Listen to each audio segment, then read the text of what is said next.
Looking on to the events of sexual reproduction, we have already discussed pre-fertilization events.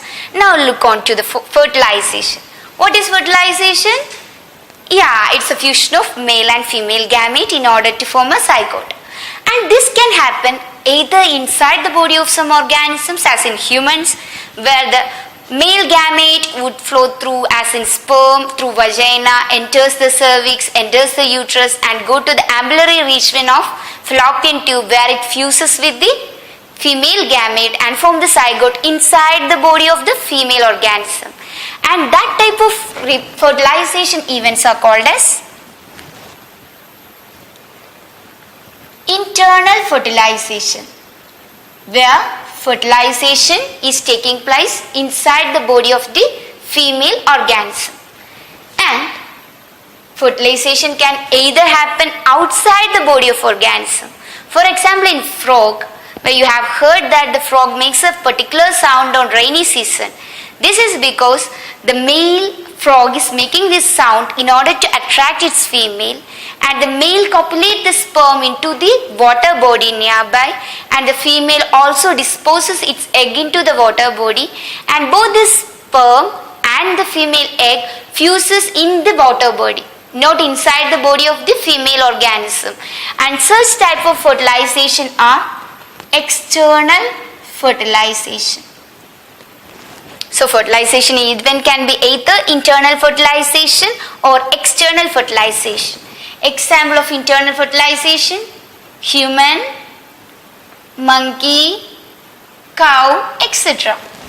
And what about external fertilization? Yeah, I have already said an example of frog, then fishes, and any plant, algae. So we have seen fertilization events. Now let's look on to the post-fertilization events. So after fertilization, what is the end product? It is the zygote. And this zygote has to be converted to a multicellular organism. If the case that the organism is multicellular, as in the case of humans, we are initially formed as a single cell in the ambulatory region of mother's body, and we will turn out to an embryo, a multicellular form. And this development even takes place in humans inside the body of the mother. And when zygote is converted to embryo, what should happen? First of all, the number of cells should increase, and that is by cell division. And even after cell division, some of the cells performs a particular function, rest of the cells do yet another function. For example, if you see, heart is different from brain, it's having different function. So the cells have differentiated to perform different functions in different parts of the body. And this process is called as cell differentiation. So these two processes that occurs in the cell that transforms a single cell zygote to embryo. And now, if we see, this development of zygote to embryo can either happen inside the body of an organism or outside the body of an organism.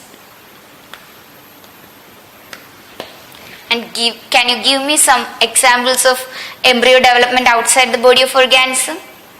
Yeah, in birds, that is in egg-laying animals, and they are called as oviparous. So, in certain organisms where they lay egg, what happens? They are laying a single cell, which is the largest single cell. It's an ostrich egg cell.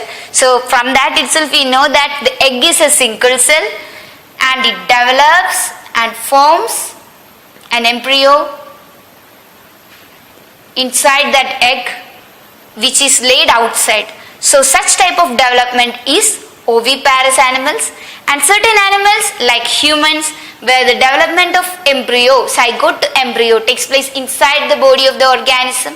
All the mammals exhibit that peculiarity. That's why they are called as mammals, and they are otherwise called as viviparous organisms. Its examples are human, cow, monkey, etc. Now we have seen the post-fertilization events in animals. And let's see what happens in plants. In plants, where is the zygote formed? Yeah, it is formed inside the ovule of the female part of the plant. That is style stigma ovary. Yeah, inside the ovary, the ovule is present, and inside the ovule the zygote is formed, and this zygote is later developing into an embryo, and during its development it needs nourishment, and this nourishment is provided by some tissues that is present inside the ovule, and this tissue is called as an endosperm. So endosperms are present inside the ovule that gives nourishment to this zygote that's developing into an embryo, and this ovule on maturation develops into seed in a plant, and this ovary develops into a fruit. And if you see a mango, so bad at drawing. In mango, the fruit part is the ovary and the seed part is the ovule, and the outer covering of a fruit is called as pericarp.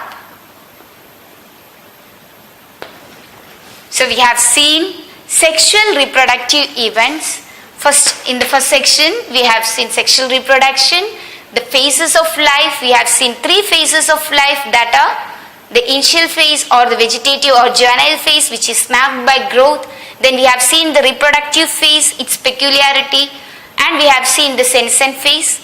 Then we have come into the events of sexual reproduction, where we have studied pre-fertilization events, fertilization events and post-fertilization events. So now let's check into some of the questions related to sexual reproduction.